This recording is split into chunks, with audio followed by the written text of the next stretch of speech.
Celeb Savant, Barrett Edelstein. We're at Solid Gold Podcasts in Randburg, Johannesburg, South Africa. And on the stage, on the seat stage with me today, we've got Mpho.Wav. Mpho, Yes, welcome. Thank you so much. Thank you for having me, man. It's a pleasure. Thank you. Okay, so I want to start straight away and ask the question, why the stage name Mpho.Wav? Where does it come from? Man, Musa, a wave is an audio file, of the highest quality, over an MP3. And a lot of people prefer a wave file over an MP3, So I just kind of like took my name from that, to just kind of like explain that I am music, completely. And that's what I do. I make music, I record music, I create music, I love to design, So anything that has to do with audio and sound, I'm there. You'll find me there. So that's where the name kind of Okay, I like that. Yeah. I like that. Okay, so you referenced that you're all about music. So at what age, whether it was a child or teenager, did you feel, cool, this is the path I want to take? And how did that journey progress to where we are today? I think at the time I should be 17 at this time. It was very serious because at the time I was already like sessioning, playing behind artists, kind of like bunking school. I shouldn't have done that, to kind of like attend gigs or be as early as I possibly can there to play, So, starting out as a session musician, at a very young age, my foundation is the church. That's where I learned how to play drums and piano, and then from there, just kind of like took things serious. So I was maybe 17, 18, just fresh after high school into varsity, yeah. What does it mean to be a session musician? So for the listening audience who don't know what that is, what is that? A session musician is basically just anyone who might be playing like an instrument or multiple instruments, for records, like live instruments, for records that are maybe recorded in studio or either a live performance, So if your artist needs a guitarist, that will be a session guitarist, and then then get a session pianist. Then it's a whole band. So that band they'll be called session musicians. So if they work with different artists, one bass player will be working with this artist and that artist. So they're basically like doing session work. So they'll be doing studio work, they'll be doing live performances as well behind the artist. So a session musician is basically an instrumentalist or a multi-instrumentalist that offers their service, to artists that need live instruments to their music. Yeah. So it's sort of like freelance musician. Yes, sir. Yes, sir. But in the music world, it's called a session. Yeah. Not freelance. Okay. Yeah. Okay, so you referenced that you're being part of the creating music session-wise and as a session musician. How did that then transpire to the next steps of becoming and releasing? I've always produced music, on the side while I'm playing like for other artists and working with other artists, but I just never, I think I was afraid of releasing the music, So then I just kind of like started doing remixes, to Sana musicians' music and Simi's music from their first albums. And then I would just post those things on social media just to see if I'm getting traction or not. And one day, 2021, Sana musician kind of like reached out and it was like, hey, how did you do this? What's your process like? And this sounds so good. I think it would be dope if I could have this more on my music, you know? And then that's kind of like how I started working with him as a session musician. And then he didn't realize while we were working that I could actually produce music as well. Then he kind of like put me up to releasing music officially, yeah. Why were you scared initially to release it when you were creating it? I think, man, the confidence wasn't there as much as it was when I got, when Sana Musician actually reached out, because I've been looking for someone who's kind of like I'll be able to work with in that sense. And it had been a while, trying. But, I just think it was a matter of confidence. Yeah. When you start out, you kind of just don't really believe that this is actually going to work out, So, I think it was just my fear, fear of just what's going to happen. Is it going to work out or not? Yeah.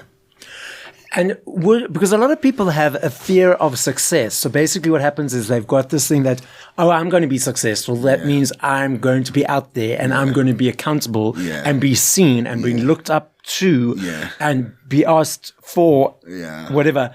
Was that also part of it? That fear of like, okay, I could be successful. And what does that mean? Yeah, exactly. Yeah. And then what? You know? So I think that's a part of it was from that as well, you know.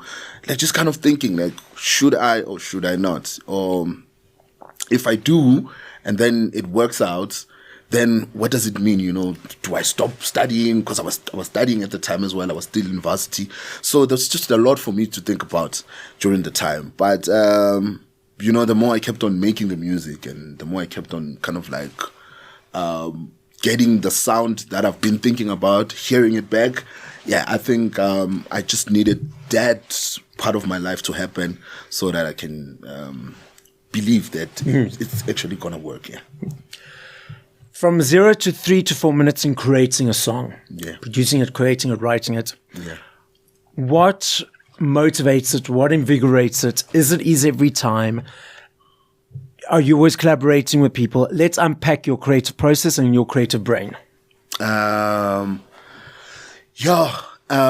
music comes from anything and everything, and I believe that we don't really create. We kind of like we're checking out stuff and we're finding stuff like in the atmosphere type of thing. Yes. And we're just kind of like catching whatever that's going on there more than creating or kind of like harnessing what's happening there or directing whatever that's happening while you're creating. So I think for me is the energy, man. So if I'm sad, most probably gonna go a sad sound or a sad type of mood, you know. And then if I'm happy, you hear it as well. So my creative process is to kind of like put everything down, you know, whether it's sad, whether it's happy, or whether it's vibey, or whether it's chilled. However I'm feeling that day. It's more like a diary session where you wake up in the morning and just write about how you feel. You know, I just woke up, this is how I'm feeling, and I'm looking forward to this. This is what's exciting me today, and this is what makes me sad. And then you just kind of like jot that down. So that's my creative process. You know, if I wake up today and I'm feeling excited, I'm looking forward to it, man. I'm going to create something exciting, you know, and I'm going to suck off that energy and jot the music down, Yes. you know. So that's kind of like my creative process, and it will start in any way, man. It will start with vocals. Sometimes it will start with drums. Sometimes I'll start designing the keys. You know, that would then be the start of my creative process. So it just depends on energy. And Yes. yeah, I do work with a lot of artists as well, you know. Especially recently, I was with Ginger Stone just last night. We were working on some music. I've also been doing work with Citizen Deep, Atmos Black, you know. So it's I work with a lot of artists, Yes. and you know they come through the house. They come with their own great energy, Yes. you know, and then we just fuse that.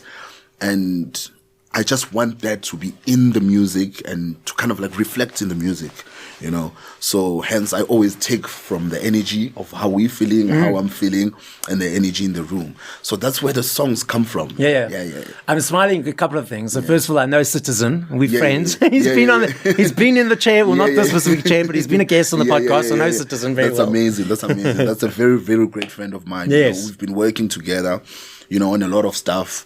Atmos Black as well, which is who is also an amazing producer and just an amazing person as well. So man, Taxin as well, we have something with Taxin that we've been working on. So those guys are just amazing people. They have an amazing energy. So that's why it's just so easy for us to work together, and we can catch songs together, you know, because our energy is at the same level, or it charges at the same rate. So that's what I like, you know. Yeah. Okay, so you keep referencing energy. So I'm going to bring up this discussion today as part of the conversation. So I'm not sure if you're aware of NLP. NLP is called neuro-linguistic programming. So that's the way people process information, right? And part of NLP, one of the aspects of it, are 3 process types, if you want to call it that. Something kicks into each of us at a young age, which puts us into a dominant one. So as I mentioned, there are 3. So you've got your dominant, which means you'll be in it most of the day. Your secondary, which will mean you'll be a couple of hours. Tertiary, if at all. Now, the 3 of them, they are visual. Now, visual people process information through pictures. So as I'm talking, they'll create pictures in their brain and see pictures of what I'm talking about. Then you've got audio people. So it's auditory. So they hear the words. understand the word, put the word into sentence, understand the sentence, so on and so forth. So that it's all about the words. And then you've got kinesthetic. I'll do that word again. Kinesthetic, that's about the energy, the tone of voice, the body language, the emotion. Okay. Now, speaking specifically to music. Yeah. Because it'll be maybe different in other areas of your life because there's overlaps. Yeah. Specifically to music, when you hear music by other artists or of your own songs, when you hear that song, are you creating a picture? Is it about the words or is it about the energy and the feeling? It's about the energy and the feeling first for me. Yes. You know, that always comes first. That's Yes. primary. You know? Before you hear even what the person says, you hear the phonics of the word, you know. And I always say this to my friends, that when you listen to a song for the first time, I don't think you hear the words immediately, or you hear completely what the song is saying and the context and everything. I don't think you understand. You're just getting everything at the same time, with all of that blast of energy in your face. And then that's what kind of like makes people repeat the song a couple of times before they can get the lyrics. But usually for me, it's the phonics and the energy of the song first, before anything else. And then you kind of like figure out the words and the lyrics and the other stuff later on. Yeah. The thing is that if a person's auditory dominant, they'll hear the words straight away. Oh, they will just be hearing without having to. Amazing. So that's the thing. So how this allowed me to understand that is that every single person in the world is processing information differently. Yeah. Not one person is experiencing, feeling, seeing, hearing information the same. Exactly. And the problem is we are all projecting and assuming that everyone's doing it the same. Yeah. So I remember I was I was doing personal training at the time, and I had a client. And a song came on the radio. Now, just to rewind, I'm equally dominant in three. So all three. So I'm dominant, auditory, visual, and kinesthetic, and I switch. So I'm able to hear songs, words to songs. Yeah. So if a song was actually playing now, at not a loud level, and we were talking, I'd be able to hear the words clearly. I wouldn't have to stop talking to you. I would still hear the words clearly. So I assumed that everyone was the same as me. So I remember I was talking with a friend, a song came on the radio, it was somehow linked to the conversation we were talking to, I have no idea. Yeah. So I said to her, listen to the words of the song. So the song played out and finished, and I said to her, did you hear the words of the song? And she said something very confusing to me. She said to me, well, I wasn't focusing on the words, so I didn't hear them. Yeah. I'm like, what are you talking about? Why do you need to focus on the words? You just hear the words. So it allowed me to understand that everyone is processing differently. Of course. So just a little story around that. Now, referencing, you mentioned earlier about the atmosphere. So every artist I've spoken to in some way or other have said the same thing in different words. Yeah. That's why I was smiling when you were saying it, because they just pull things from the ether, from the atmosphere, and they just are the vessel for that. Yeah. Now, I love me a CD. I still budget for my CDs every month. For me, it's an energy exchange to say thank you to you guys for the hard work that you do, because you do damn hard work in creating that for us. Yes, sir.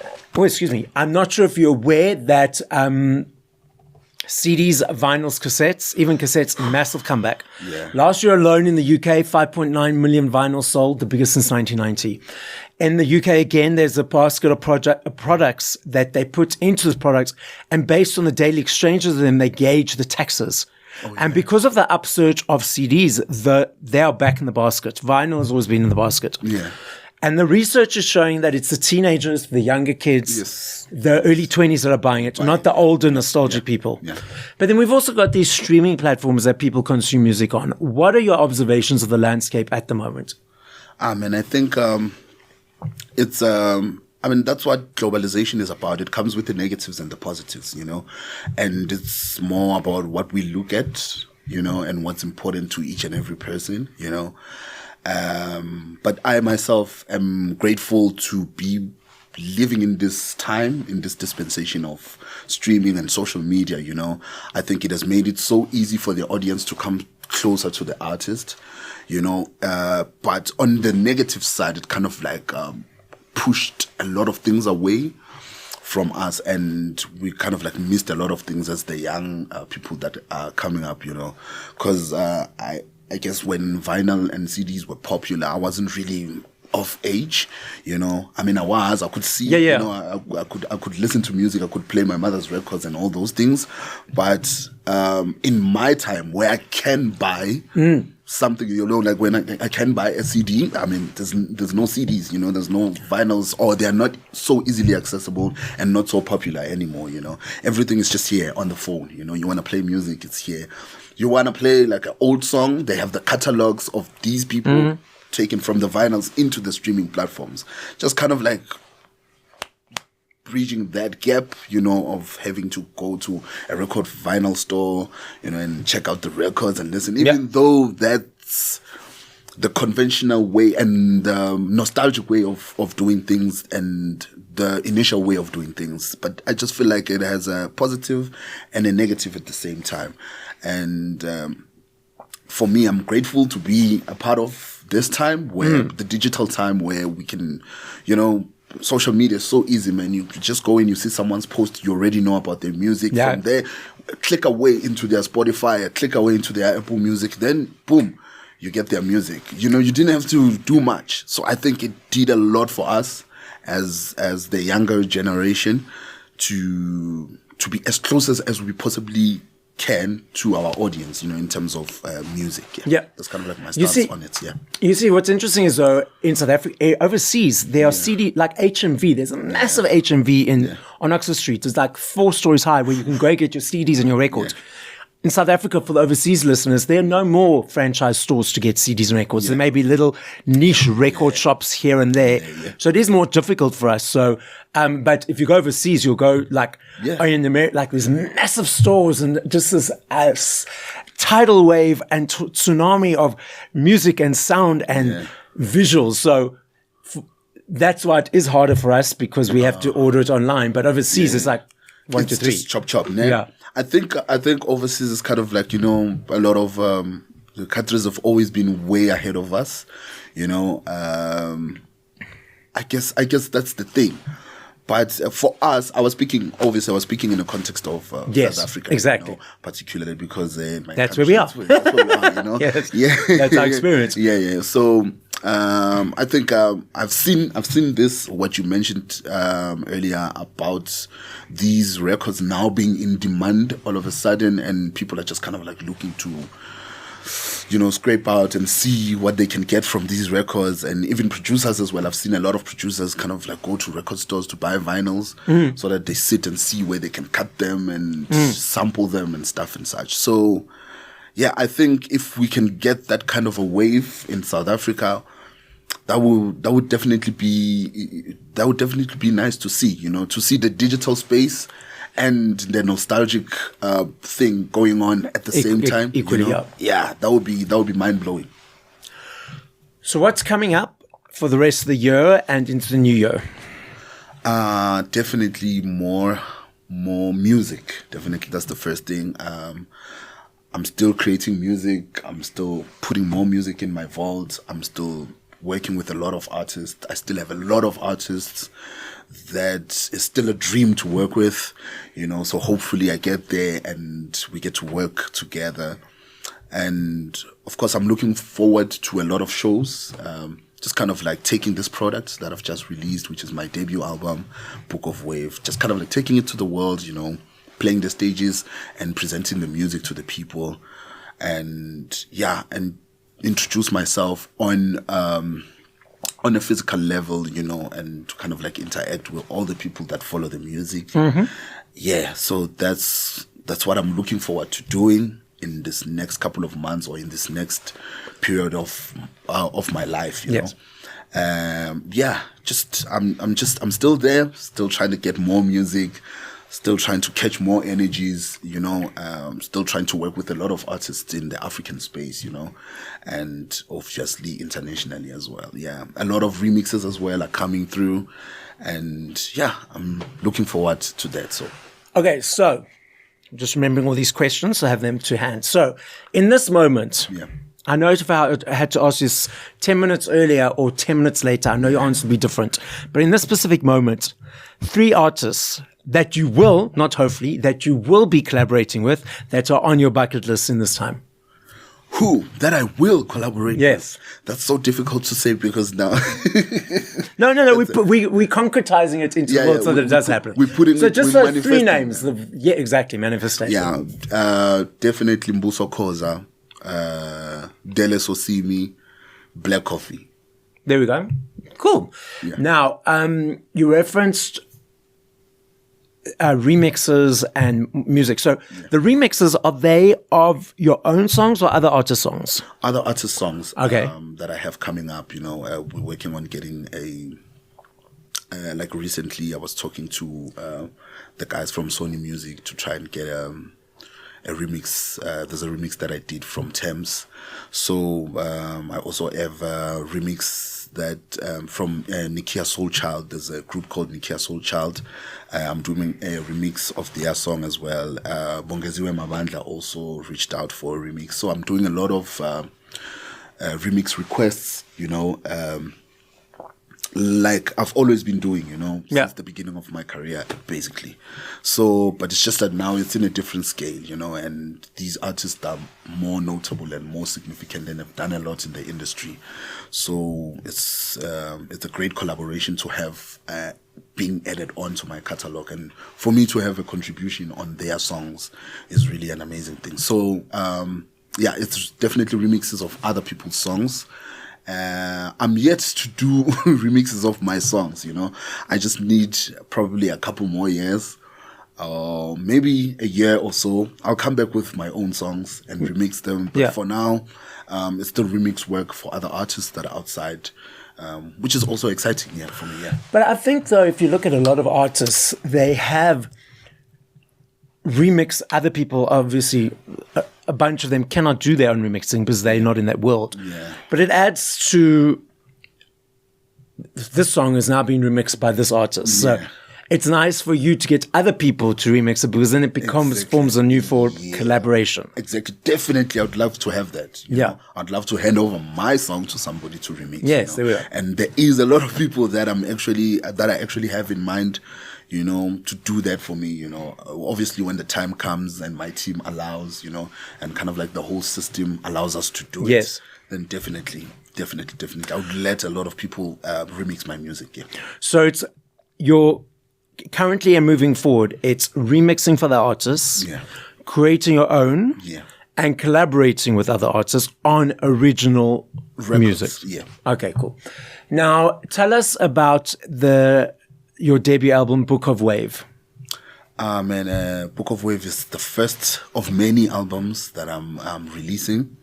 So just basically an introduction, sonic introduction to my mind, how I think and how I process music and how I perceive music, and just kind of like I call it my graduation certificate. Because when I joined LWL Music under Sanal Musician a couple of years back, I then was able to be in a position to work with a lot of artists that he was obviously associated with, and it was through him that I got to work with Msaki, Simi, Nobuhle, Azana, on their projects and on my project as well. So, and in the course of these years, or in that period rather, I was kind of like in the school of music, learning how to effectively work with an artist from point A till the last point, how to get the most out of the artist, how to make an artist feel comfortable in studio, how to make them feel comfortable outside studio, on stage, just holistically. I learned a lot about the business of music and how to learn who to collaborate with, and understanding why you are doing this and how you're gonna do it and when you're gonna do it, to kind of like pace yourself and know, if I do 2 songs a day, I'll eventually have an album. Or if I do 5 songs a day, I'll have a lot in my vault, to have a lot of collaborations, or I'll have enough, to release with other people, enough to release by myself. So I learned a lot, and I was kind of like in the school, and being introduced to a lot of people, getting into different spaces and finding my feet and understanding myself. So it was a process of a university type of thing, and the Mpho.Wav is a testament of that, all of the things that I've learned throughout the years, and all of the people that I've met throughout the years, So those are all the collaborators that are on the album. It's people that I've met since 2021, from when I started working with Celeb Musician. So those are all the people that are on that record. And it's kind of like, I've learned, I've written the exam, and this is my submission, you know? Yeah, so that's what the Mpho.Wav is. And for people that have seen or that are yet to see the album cover, is basically a still photo of myself coming down from the mountain. So I put it in a context of the traditional space, you know, where you are done with your graduation and you've initiated and you're coming back home and you're standing tall and you're kind of like proud of yourself for all the information you were able to acquire throughout the years. And yeah, there you go. It's done now, and it's time to push more. It's time to grow more. And so it's out now. It's out now. It's released out in 2024. 2024, 27th September is when I dropped it. Okay. And yeah, it's out. It's out now. It's out to the public. It's been out for a month now. And yeah. You said something earlier which I'd like clarification on, which I find quite interesting and an interesting topic to discuss. And again, I'm sure it's perceptual to you. Yeah. It's subjective and not objective. So you said something. You said you learned how to figure out of which artists to collaborate with. Yeah. How did you learn that, and what were the steps to learn that? And explain that further. I think I believe that the same thing that attracted me to Celeb Musician is the same thing that attracts him to the people that he works with as well. So it's kind of like a ring of energy that is the same, or it's kind of like a ring of the same kind of people that you see every time, you know, the most humble, the most kindest, hardworking people, you know, people who always want to make the music and put it out there, not really looking for fame. You know, it's there because it's there. It will come when it comes. You're not really nonchalant to being known and being outside in the public all the time, but they enjoy doing what they do. I don't know if I'm making sense. Yes, they pitch up. Exactly. They say yes, and then they pitch up and they follow through. And you look at the type of people that Celeb Musician has worked with, the likes of Msaki, the likes of Simi, you know, people who are not really kind of like out there and aggressive with their image and stuff. Yes. They're just kind of like relaxed and presenting themselves the way they are, genuine as possible. Yeah, no filters. Exactly. And that's the kind of space I wanted to see myself in, you know, because I'm just as hardworking, I believe, and I'm just as energetic towards my work, really optimistic, enthusiastic, you know, always excited, looking forward to creating music.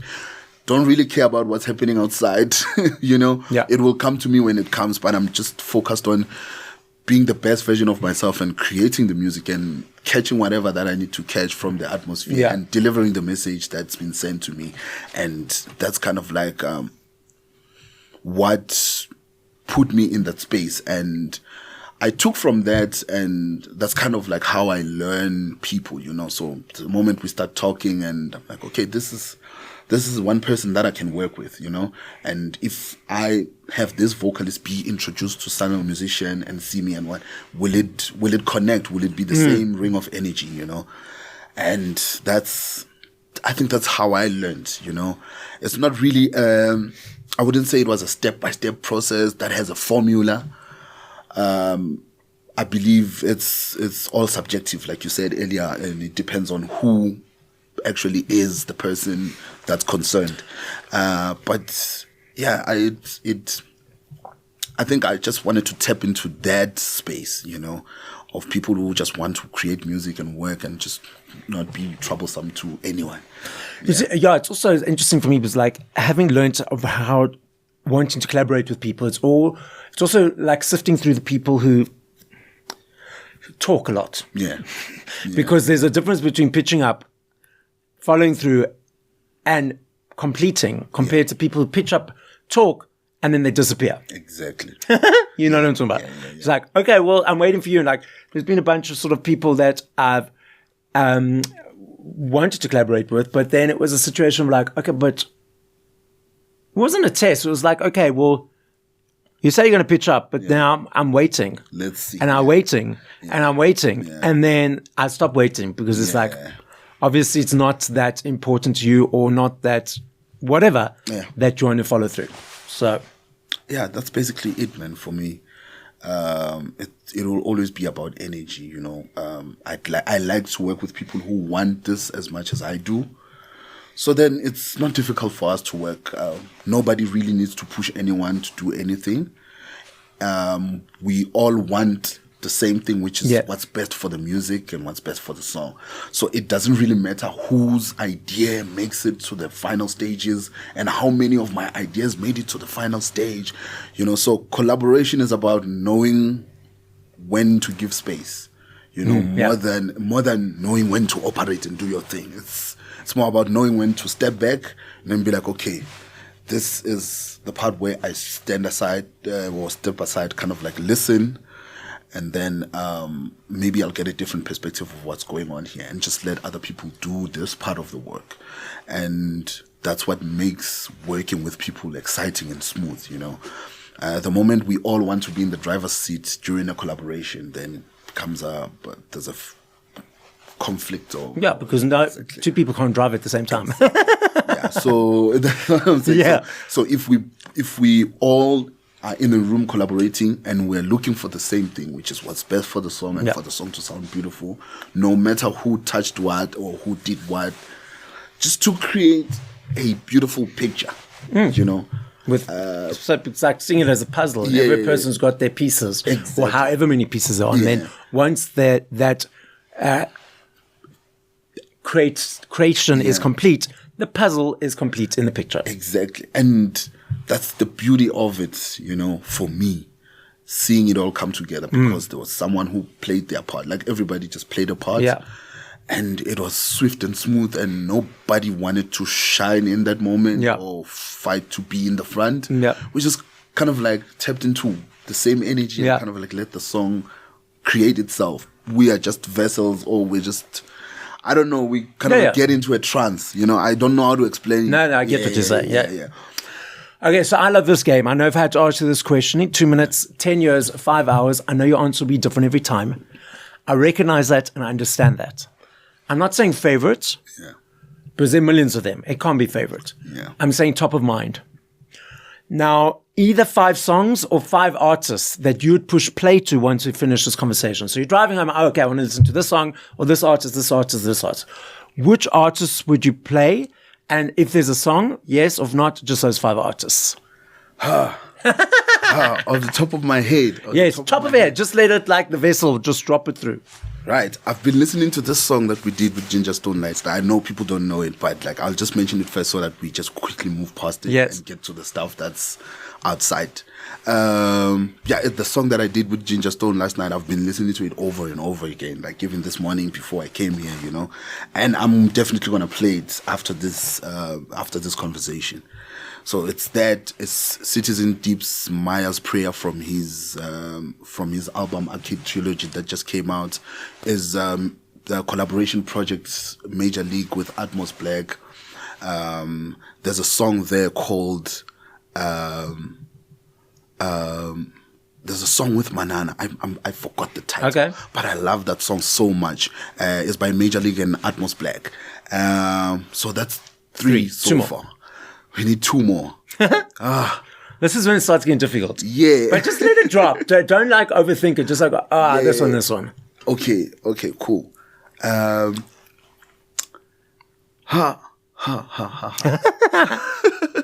Okay, let me see. Oh, there's Junior's Shimza and Junior Euphoria. Okay. And I need the last one. Oof. There's so many now. Just the first one. I also listen to Waves of Mombasa a lot. That's from my album. Okay. That's from my album. That's like one of my favorite songs. Okay. And I was playing that today as well. Okay. So yeah, that's 5. There we go. But now, you know what I love about this game? If I had literally had to ask this question again now, another 5 would come through. Which is fine. Which is perfect. There's top 100. There's top million, never mind top 100. Top million, Top million is accurate. So the podcast is listened to throughout the world. As a final message, what would you like to say? My album is out. Mpho.Wav. It's my first album. And yeah, if you haven't got it, please go check it out. It's available on all digital streaming platforms. And yeah, man, I just hope that people enjoy it and they get to experience my story. They get to get what I was trying to portray, with the choice of collaborations and the choice of sounds, the choice of rhythms that are all on the album. I'm excited for them to hear it, and I hope they like it. Yeah. So if you haven't gotten my album, please go check it out. It's titled Mpho.Wav, available on all digital streaming platforms. So guys, as Mpho says, go look for Mpho.Wav. It's out now on all the platforms. Listen to it, share it, dance to it, just envelop yourself in the music, and peace out. Another production from Solid Gold Podcasts.